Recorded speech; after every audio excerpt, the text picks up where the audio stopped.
engrais loolu yëpp léegi xam-xam yegg na ci te dinañ leen accompagner ba ngeen jot ci loolu li ma leen bëgg a firndeel mooy lii exemple la ci li gouvernement Sénégal yëkkati que sénégalais fu mu mën a nekk ci réew mi lépp lu waa dëkku taax yi jot mu di lu mel nii ba ci ndoxum naan loolu itam ma profité wax leen ko ndax dégg naa yóbbante yi dégg naa mébét yi ak jafe-jafe yi surtout ci yéen jigéen ñi ndox mi metti na lu bare matewul waaye loolu itam ñu ngi ciy def ay projet ak i jéego yu mat pour ndox mi doy dootu leen am coono yi rootaan waaye ngeen ay robinet ci biir kër yi di mën a jot ci ndox moomu nag bu ñu ko sangoo mbaa ñu toppatoo ko ba mu nekkatul ndox mu baax ba ñu génnee ko lii ñuy daloo tey mooy fi nga xam ne danañ ko indi buñ ko fi indee defaraat ko kon lii jéego la rek ci yeneen jéego yoo xam ni gouvernement Sénégal am na yéene def ko projet bii bu mag la dëkk yu baree ci bokk Birkelane yàlla def mu bokk ci waaye ma leen di wax ni du yem fii ci pour Birkelane yeneen dana ci topp ndax gouvernement bi lépp luy seen bëgg-bëgg ak seeni soxla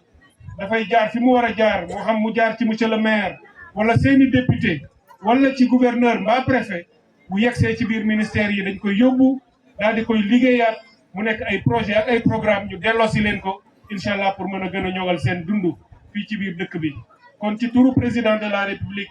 ak monsieur le premier ministre ak gouvernement bi yëpp maa ngi leen di sant bu baax a baax di leen gërëm di féliciter des directeurs généraux ONAS ak équipe am bi nga xam ne ñoom ñoo liggéey lii ma leen di ñaax itam ñu continuer di leen ci gunge di leen accompagner lépp loo xam ne dina ko gën a ñoŋal gën koo defar ba ci camion yi nga xam ne parce que boo ko defaree te amul camion yu koy jël loolu itam du am benn njëriñ day des ci biir kër yi loolu itam danañ leen accompagner ak mairie bi ak kilifa yi ñu fexe ba am ay loo xam ne camion yu koy mën a jël ñoom dinañu def ay proposition xool nu ñu koy doxalee pour ñu koy mën a indi fii waaye gouverneur wax na léegi ni li ko wër lépp du rek ci biir Kaffrine ci biir Birkelane waaye yeneen dëkk yi nga xam ne itam am nañ ci ay soxla fii ba Kaffrine laata keroog ñuy am ñoom itam lu mel nii danañu mën a utiliser lii pour que li ñu koy doyee lépp ñu mën cee jot kon maa ngi gërëm ñëpp di sant ñëpp di leen masawu ci toogaay bi yal nañu yàlla may ci barke weeru koor wi ñu am yeneen yu ñu ñëw inauguré fii ci biir Birkelane moo xam mu jëm ci wàllu assainissement bi mbaa mu jëm ci ndox mi wala leneen ak leneen loo xam ne lii itam njëriñ la ci lay doon ci askan wi kon ñoo ngi leen di sant bu baax di leen gërëm asalaamaaleykum loolu laa bëggoon rek yëkkati ci ay kaddu ci lii nga xam ne am naa ci mbégte di ci félicité di ci gërëme ci turu président ak turu premier ministre. Je voudrais en 2 mots dire un message à l'endroit de nos concitoyens qui nous regardent ou nous écoutent ici à Birkelane ou à travers le pays pour dire que nous sommes ici pour réceptionner et inaugurer cette station de bout de vidange réalisée par l'Office national de l'assainissement ici dans cette cité de Birkelane. C'était un vœu, c'était une demande. Le gouvernement du Sénégal l'a réalisé, mais ce projet traduit en acte une volonté des plus hautes autorités du gouvernement sénégalais de garantir l'équité, la justice sociale à tous les Sénégalais et à toutes les Sénégalaises, partout où ils se trouvent, dans les villes comme dans le monde rural, accéder indifféremment à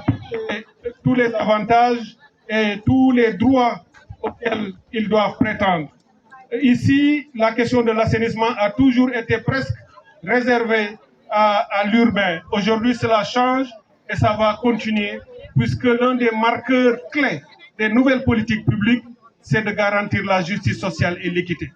Après cette station, j'ai donné déjà des instructions au directeur général de l'Office national de l'assainissement pour continuer à vous accompagner en relation avec la mairie et avec les autorités administratives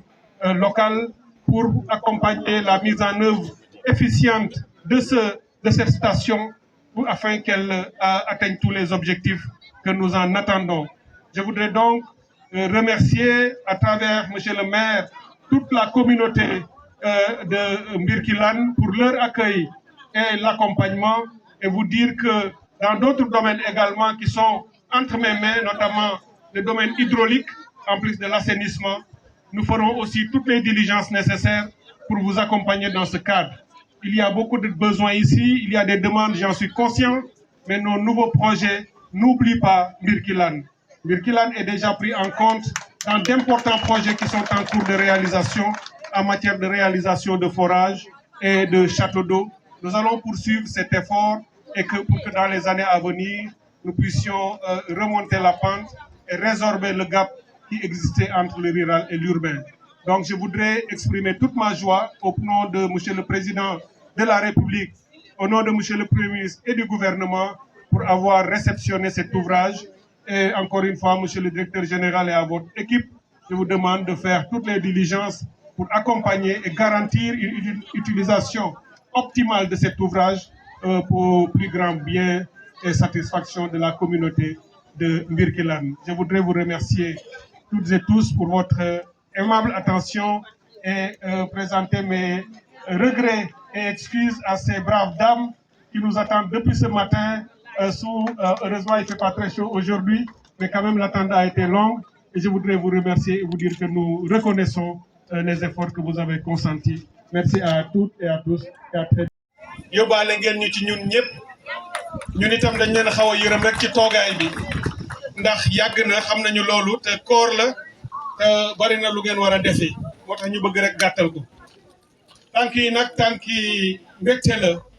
ci ñëw daloo lii nga xam ne def nañ ko fi muy station de traitement de boue de vidange lii nag dañu ko baaxooroon rek di ko gis ci dëkku taax yi ville yu mag yi ñoo ko daan faral di am di def